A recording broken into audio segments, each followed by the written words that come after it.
آگے اللہ تعالیٰ ارشاد فرماتے ہیں اجعلتم سقایۃ الحاج و عمارۃ المسجد الحرام، کیا تم حاجیوں کو پانی پلانا اور مسجد حرام کو آباد کرنا اس پر فخر کرتے ہو؟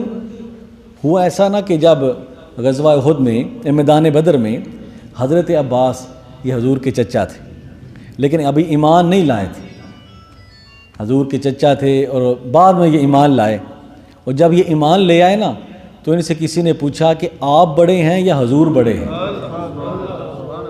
ظاہر چچا بڑا ہی ہوتا ہے، تو آپ نے فرمایا بڑے تو وہی ہیں، میں ذرا پہلے پیدا ہو گیا تھا۔ ادب آ گیا نا، احترام آ گیا۔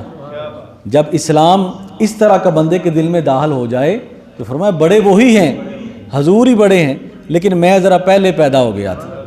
بیان کرنے کا انداز اس میں بھی ادب ہے۔ تو فرمایا کہ اب میدان بدر میں حضرت عباس حضور کے چچا یہ قید ہو گئے، صحابہ کرام نے ان کو قید اسیر کر لیا، تو انہوں نے کہا کہ اے حضور کے صحابہ ابھی یہ ایمان نہیں لائے تھے۔ انہوں نے کہا تم کس چیز پر فخر کرتے ہو؟ کعبہ ہمارے پاس ہے، خانہ کعبہ کی چابیاں ہمارے پاس ہیں، صفا مروہ ہمارے پاس ہے، اور مقام ابراہیم ہمارے پاس ہے۔ ٹھیک ہے تم نے مجھے پکڑ لیا ہے، لیکن یہ چیزیں تو ہمارے پاس ہیں، جس رب کے ایک ہونے کا تم ہمیں تلقین کرتے ہو ان کی ساری چیزیں تو ہمارے پاس ہیں۔ تو اللہ پاک جب حضور کے صحابہ نے یہ بات حضور سے جا کر عرض کی کہ یا رسول آپ کے چچا تو یہ فرما رہے ہیں، اب ہم کیا کریں؟ تو اللہ پاک نے آیا کریمہ اتار دی۔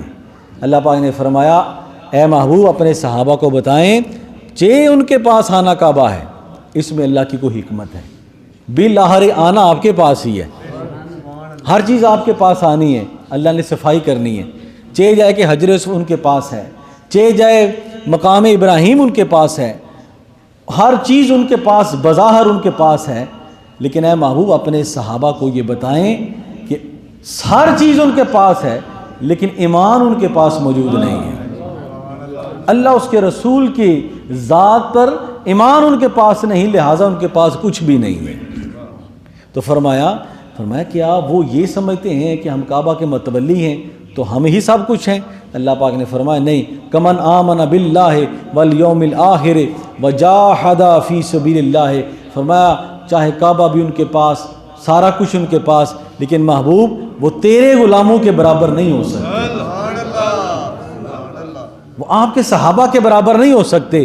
انہوں نے آپ کی ذات کے لیے کعبہ کو بھی چھوڑ دیا ہے، آپ کی ذات کے لیے اپنے گھروں کو بھی چھوڑ دیا ہے، آپ کے حکم کے اشاروں پر اپنی گردن بھی کٹانے کے لیے تیار ہو جاتے ہیں۔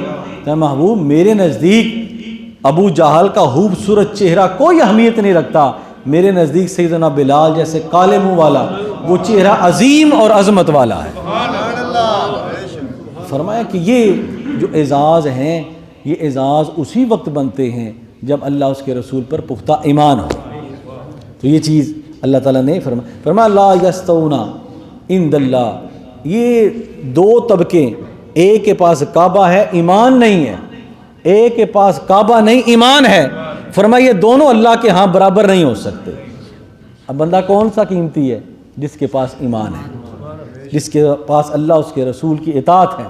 اس لیے تو حضور علیہ الصلوۃ والسلام جب مکہ کو چھوڑ کر جانے لگے نا مدینہ پاک ہجرت کے لیے، تو آپ نے کعبہ کو مخاطب کر کے فرمایا کعبہ تیری بھی بڑی عظمت ہے، تیری بھی بڑی شان ہے، لیکن تجھ سے بڑھ کر میرے غلام کی شان ہے، جو مجھ پر ایمان لے آیا، جو اللہ اس کے رسول کی توحید اور رسالت پر ایمان لے آیا، اس کا مقام تجھ سے بھی زیادہ ہے۔